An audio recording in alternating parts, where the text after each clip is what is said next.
these have changed recently, actually.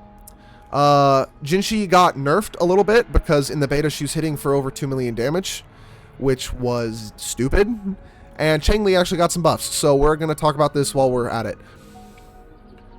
Should you pull for Jinhsi or Changli? Or, side note, should you pull for Yinlin? Just before we start this conversation, if you can get Yinlin and Yinlin's weapon, pull for Yinlin before the banner ends. This video probably won't be up until afterwards, which is why I'm just mentioning it here. Yinlin's probably a more valuable character for your account. There won't be as much power creep in the sub DPS category. Historically, that doesn't tend to happen. Jinhsi or Changli? Big difference is Jinhsi is a pretty selfish main DPS that doesn't like being on the field a lot, which is weird. That has absurdly high damage scalings. Her basics, midair, dodge counter, like none of this matters. It's mostly her skill and her ult. I mean, at maximum level. Okay, we can mute the Wuthering Waves audio in the background. Additional multiplier. I mean, we can just look at this. We know that this multiplier goes up to 40 stacks. 26% at level 10 times 40. So it's basically 100% times 10. That's 1,000% extra damage scaling on top of her normal scalings when she has the 40 incandescence. Biggest thing with Jinhsi is that her incandescence gain is very bad. Right? When she's on the team, all nearby characters on the team gain a effect when they deal damage with an attribute. She gains 1 incandescence. She can get 1 every 3 seconds. So the idea is basically you have off-field damage dealers like Mortifi or Yinlin dealing damage while you have an on-field character dealing damage. So you're like trading back and forth the 3 seconds. And then Jinhsi comes out with a bunch of incandescence and pops it. But 3 seconds times 40... that's 120 seconds. That's 2 minutes. So if you have 40, start a boss fight, pop that with your skill for the damage, you have to wait 2 minutes to get her main damaging skill all the way back up. Now, her liberation also has very good scaling. It's about 1600 at level 10. It's got a 24-second cooldown. It's 150 cost. Not the worst. Not the worst. For the cooldown, the cost is fine. Her damage, very high, but her skill just scales massively and you want it. You want it back. You know, it's very nice to have this as well as her ults so that you can maybe over the course of a 2-minute fight, you can skill ult, switch skill ult 2 minutes later, right? But it's 2 minutes later. She's a very good, massive nuclear bomb of a DPS every 2 minutes. However, her outro skill helps because it reduces the cooldown of her thing to 1 second for 20 seconds, which means you can get it a little bit quicker than 2 minutes. Now, in 20 seconds, you have 20, and then you have 3 seconds times 20, 60. So it's 80 seconds total instead of 120. So it's a minute and 20 seconds. It's a little bit better, but it's still slow. It's still horribly slow. But her sequences. This is something I stand by.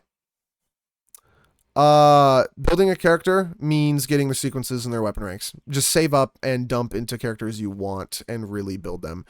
Right now, getting S2 is not too difficult if you've been saving and maybe got Gion skipped Yinlin, or you got Yinlin early, right, and you're just saving for Jinhsi, or if you skip them both and are saving for Jinhsi, you can get this.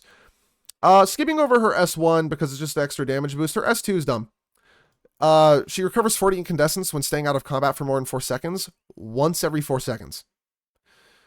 So that turns her 120 second or her 80 second cooldown for her skill to deal maximum damage to 4.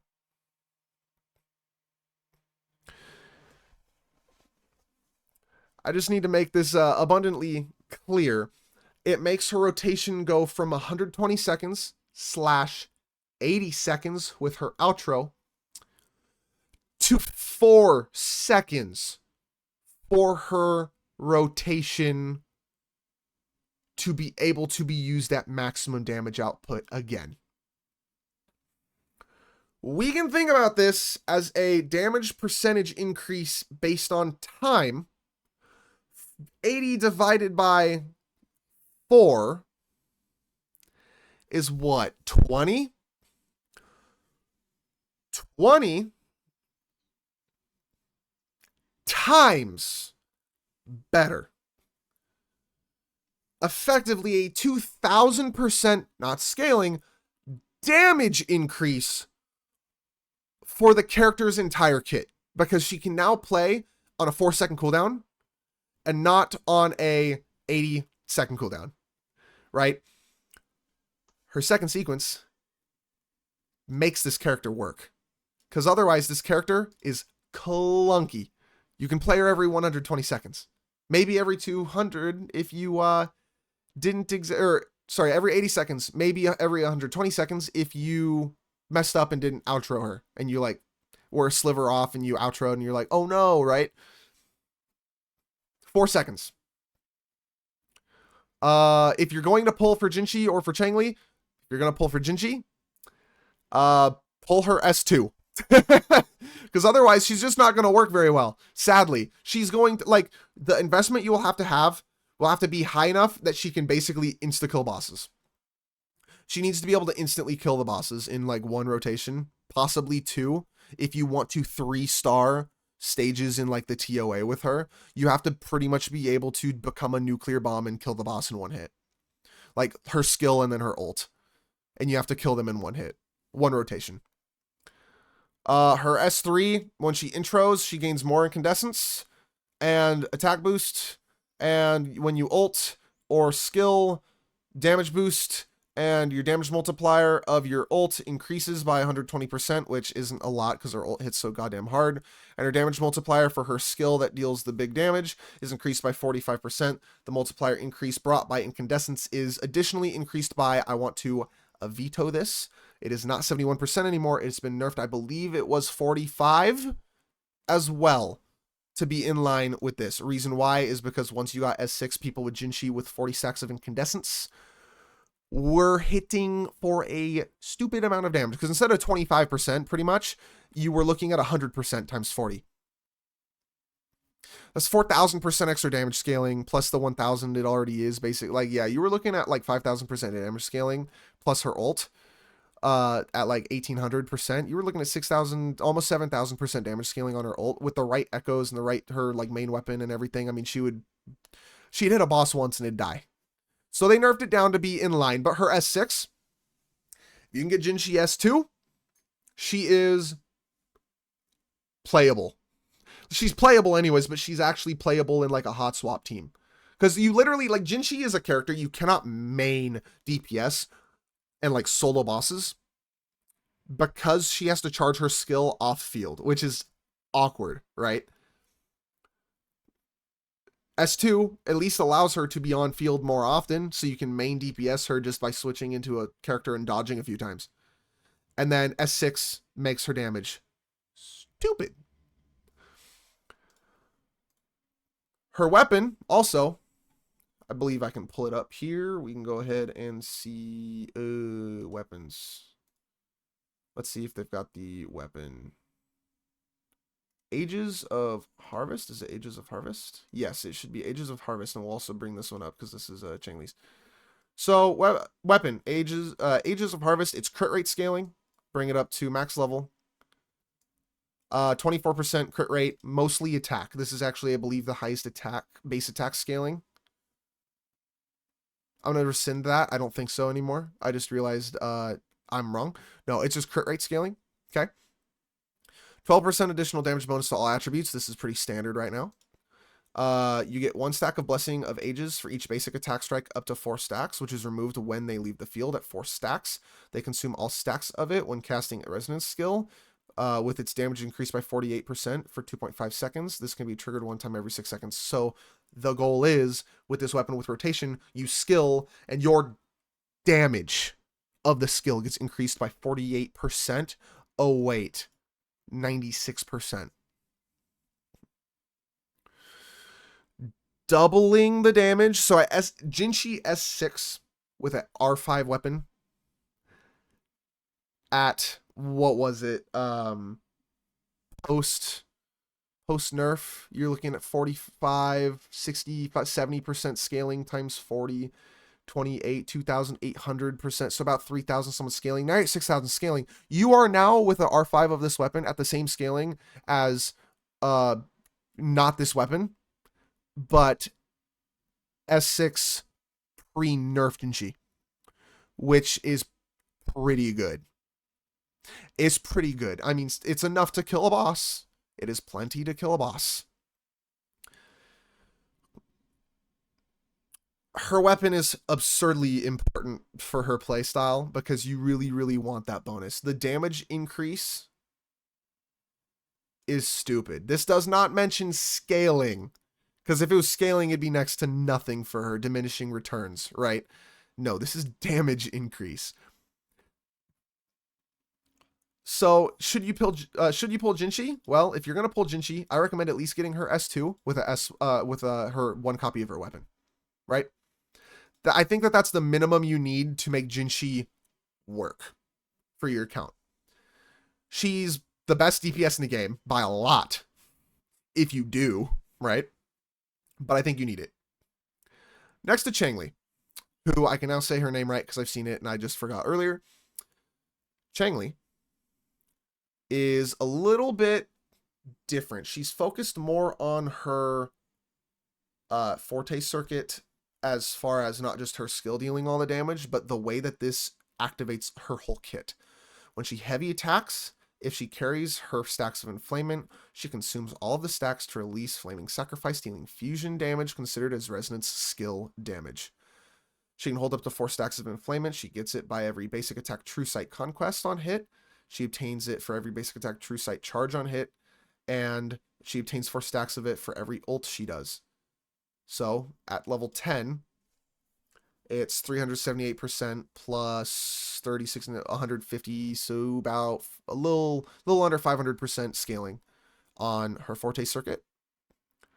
Her ult dealing 1,200, and when she releases her heavy attack Flaming Sacrifice within 10 seconds, her attack is increased because she goes into her Fiery Feather like mode, right? Her skill at level 10, I mean, this is where a lot of her damage is as well. Her forte circuit basically is what enables all of this stuff to happen and do the right rotation. True Sight Capture, after releasing her skill, she rapidly attacks the enemy and enters True Sight, lasting for 12 seconds. In the end, she releases a plunging attack, dealing fusion damage. As 2 initial attempts and can be used up to 2 times. The number of attempts is increased by 1 every 12 seconds.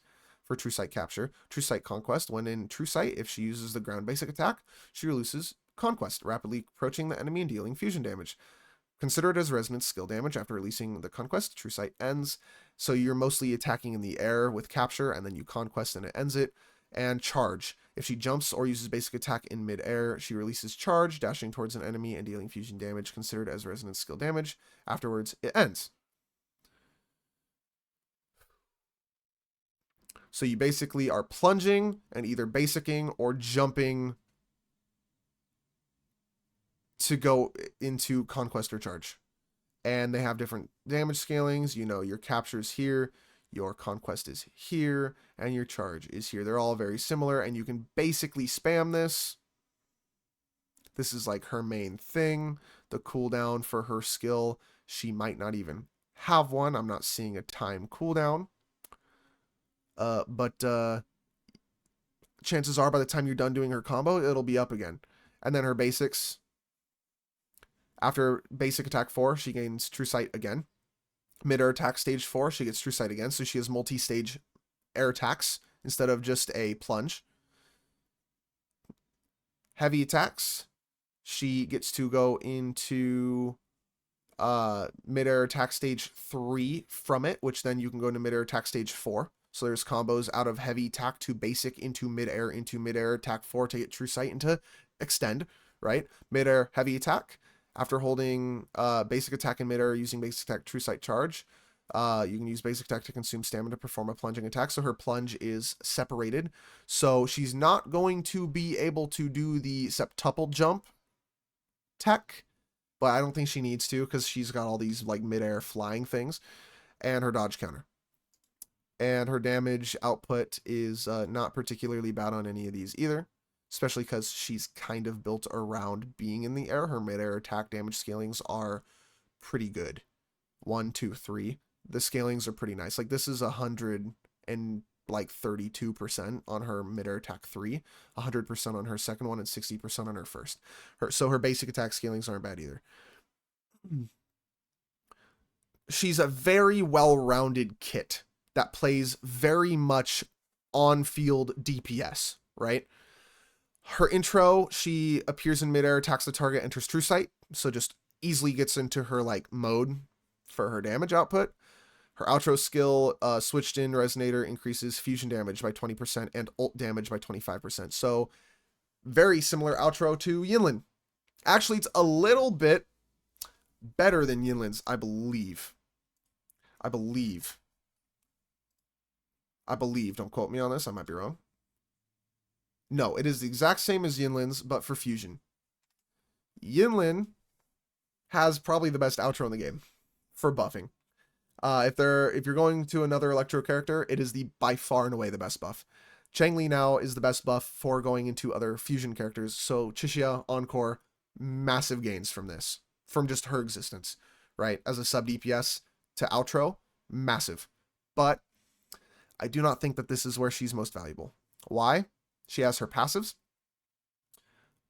She gains fusion damage for herself. When she releases her heavy attack or ult, her fusion damage is increased again, and she ignores 15% of target's defense when dealing damage. On her heavy attack, flaming sacrifice, or ult, Radiance of Fealty, which is her main damage output. Defense Shred historically is better than damage buffs. Genshin Impact, Defense Shred is better, although there's not much of it at all. Star Rail, Defense Shred is vital for damage output increases. Punishing Grey Raven, Defense Shred is the game. Like, just outright Defense Shred is the game. You have tanks that shred defense, supports that basically buff your damage, your DPS hits buffed with Defense Shred. With the buffs, no Defense Shred, you deal no damage. With Defense Shred, no buffs, you deal a lot of damage, because defense scales exponentially better than buffs. The opponent can resist less of your damage, which means your buffs and damage go further stat-wise. Basically, exponentially increasing, not just a multiplicative, but an exponential increase to every buff your character gets, which are diminishing returns, but are still technically better this way. Going into her sequences, her first sequence, her skill and heavy attack increases her damage up by 10% and resistance to interruption. Makes her a little bit safer in combo, 10% damage increase, while also shredding defense, at least on her heavy attack here. I mean, okay, maybe not that heavy attack, but a heavy attack. Okay, she gets 10% damage increase and resistance to interruption. I'm taking back what I just said. Pretty good. Her S2 increases her crit damage by 30%. This has been changed. It is now crit rate. 30% crit rate instead of crit damage, which basically means you're guaranteed to crit if you have Inflamement, which means your main combo string is a guaranteed crit. S3, her ult damage is increased by 80%. Just double her ult damage. Let's do it. Her ult damage is pretty good. So now it's 2400 scaling. Let's just double that damage. Very, very, very strong. We already know this from Yang having the same 85% boost to her ult, which makes her basically a DPS. Very, very powerful. Intro skill increases the attack of all team members by 20%. So when she intros for 30 seconds, she's got 20% more attack, which again scales better with the defense shred. Heavy attack Flaming Vow multiplier is increased by 50%. When heavy attack Flaming Vow is released, her attack is increased by an additional 50%. More scalings on her multiplier of her heavy attack. This being The heavy attack that increases by 10% resistance to interruption. Very, very, very, very, very, very good. Realized plans, her skill and heavy attack and ult ignore 40% of target's defense when dealing damage. Heavy attack Flaming Vow. Heavy attack Flaming Vow. This being the defense shred on heavy attack Flaming Sacrifice. Her heavy attack Flaming Sacrifice is going to be in her Forte Circuit. Flaming Vow. Damage. So we get Flaming Sacrifice. Does Flaming Sacrifice. She holds up the stacks to deal the Flaming Sacrifice. Where is her Flaming Vow?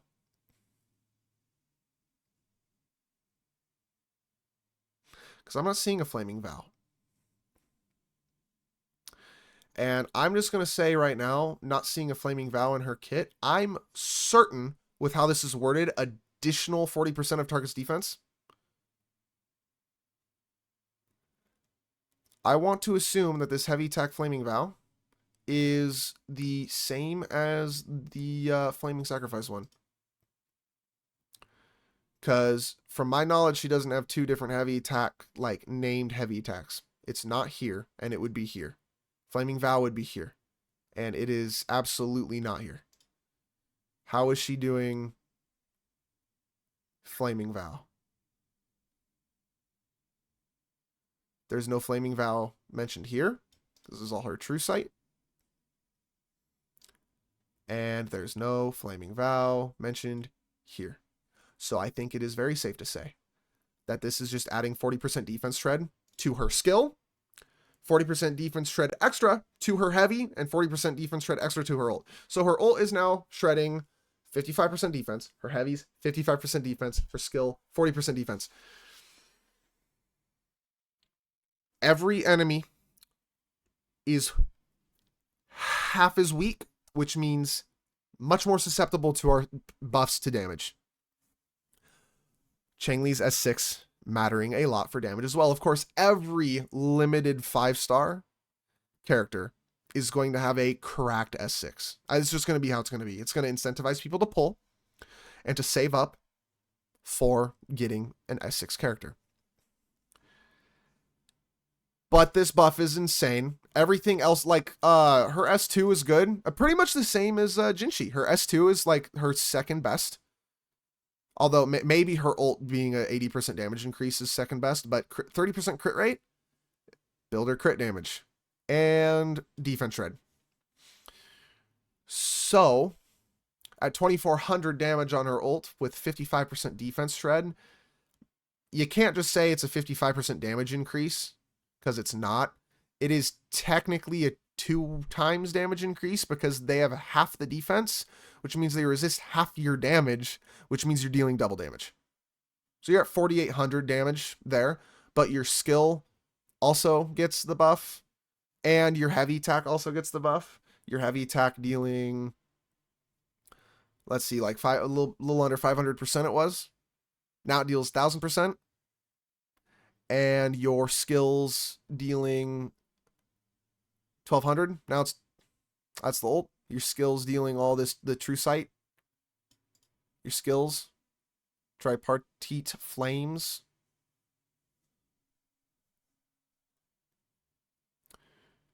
Your skills damage. It also increases, which I am assuming is also these true sights. Doubling these.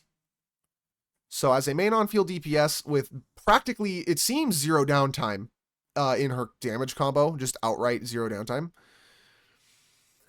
she has a lot of damage output. Jinhsi requires S2 to have consistent damage output over the course of a fight. Like, I think you actually need to have her S2 to even make it a question whether you pull Jinhsi or Changli. I think you just pull Changli, because Changli actually can just deal the damage, and Jinhsi can't, except for every 2 minutes or minute and 20 seconds until S2. At S2, I would say big breakpoint for her.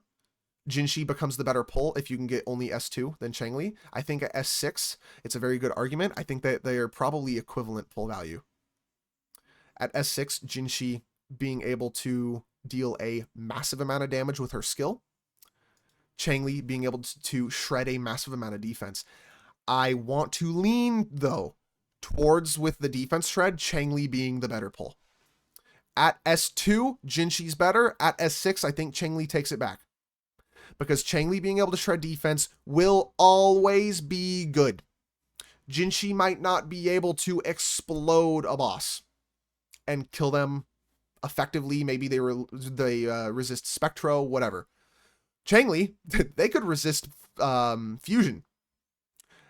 They are still taking double the damage with the lower defense, so their resistance making you deal half damage, you're effectively neutral now. I think S6 Changli just is probably universally the best DPS in the game. I think you can play her into literally any content, whether they resist you or not, and still deal absurd damage numbers. And we haven't even looked at her weapon yet. Because if you add S6 Jinxi with weapon, I would say pull Jinxi, because her nuclear damage is just too good. But let's take a look at Changli's weapon. Changli's weapon. Attack and attack. Lots of attack scaling. Her crit rate is increased upon dealing damage, increases Searing Feather by 1 stack, gaining a stack every half a second. When Resonance skill is released, increases an extra 5 stacks of it. Each stack increases Resonance skill damage bonus by 4%, stacking up to 14 times. After reaching 14 stacks, all stacks will reset within 10 seconds. So you get a 10-second window of 14 stacks before they go away once they are max stacked. With her combo, that's a pretty good buff. Go to rank 5, 8% up to 14 times. What is that?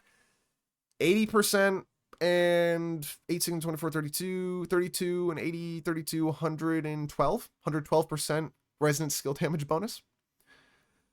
Which, yes, diminishing returns, but that's still with the rest of your subs. You can get about 150 resonance skill damage bonus. I mean, that's a 2.5 times damage increase to your resonance skill damage bonus. That's basically the same as crit damage. Just for the record, that's the same as building crit damage. So your 2.5 times 2.5, what is it? 5.75 or something like that. Whatever, 2.5 times 2.5. Google, what is 2.5 times 2.5? I don't want to do this in my head. 6.25. So with 250% crit rate, you're looking at crit damage, sorry, 6.25 times damage to her already massive attack scalings. And with her S2, you get 30% crit rate, so you effectively don't need to build crit rate pieces or a weapon. You get crit rate subs and build a crit damage main piece and get crit subs. And you would have a 50% or so crit rate and 250% crit damage and 250% or 2.5 times resonance skill damage bonus.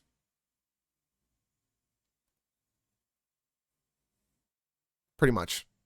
It goes from like 1.5 to 2. Because it's 150%. It's 2.5 times because technically you're dealing 100% resonance skill damage just outright because that's the damage you're dealing. So for multiplication's sake, it's 2.5 times. Right? Stupid. Stupidly good. So with the max level R5 weapon, I mean, it is hard to choose between these characters. We will say, weaponless, S0, Changli, S2, Jinxi, S6, Changli. With weapon, S0, still Changli. S2 still goes to Jinxi. S6 still goes to Changli. And at a R5 of the weapon, it's the same thing. I mean, really, if you can only get a S0, get Changli. If you can only get a S2, get Jinxi.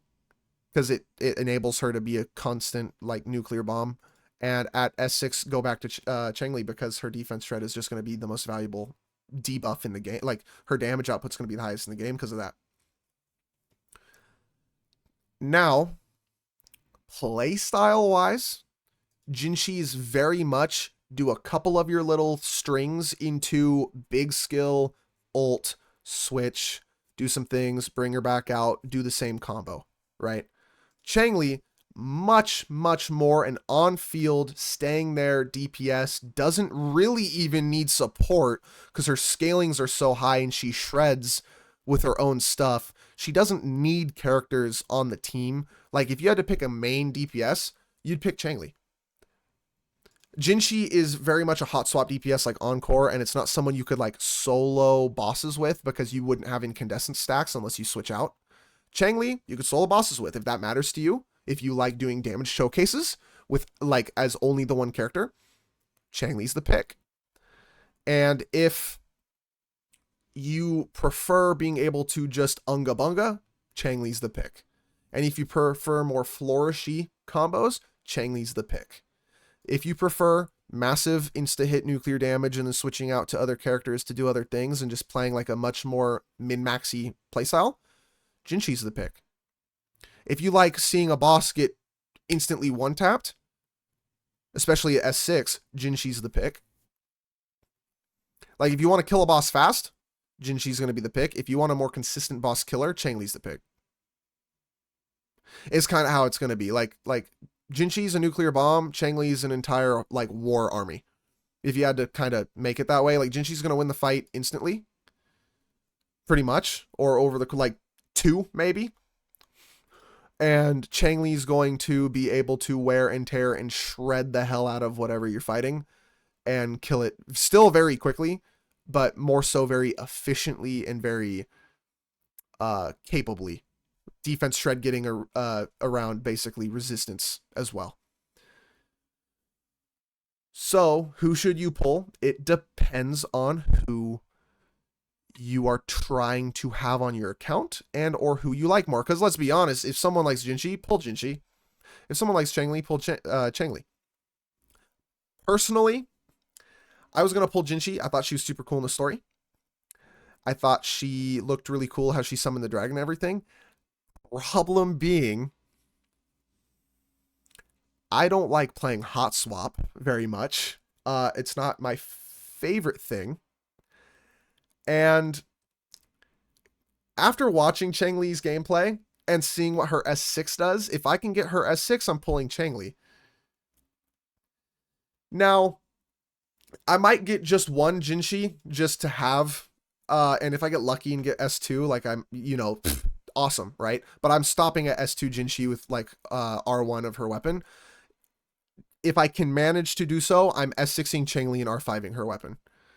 Depending on who's on 1.2, because if I do that, I'm basically skipping 1.2 entirely. If I get both. If I don't get both, I can probably get each character in 1.2, which is why I, like, realistically, I'm probably skipping Jinhsi. I don't think I'm going to enjoy playing her. That will change when I get to see how she plays in the thing that lets you try the characters with the new patch. I will try her. Otherwise, I'm pretty dead set on Changli. Her aesthetically, she's more pleasing to me. I like how she's got the parasol and everything. I like her sword, how she's very flourishy with her attacks. I like her whole combo string. Everything about her kit I love. The defense shred is awesome, and historically I know where that goes in games like this. Kuro games with Punishing Grey Raven, defense shred is absurdly important. I think that this is going to be the character I pull. Now, if 1.2 has Camellia, Scar, or there was another character I'm forgetting, then that might change things depending on their leaked kits and how fun they look to play, but otherwise I'm probably all in on Changli and I'm skipping Jinhsi. 1.2 I'm assuming is going to be the other war general guy, and also possibly someone who comes up in the lore somewhere in the story that I'm missing, because I haven't really finished everything yet, but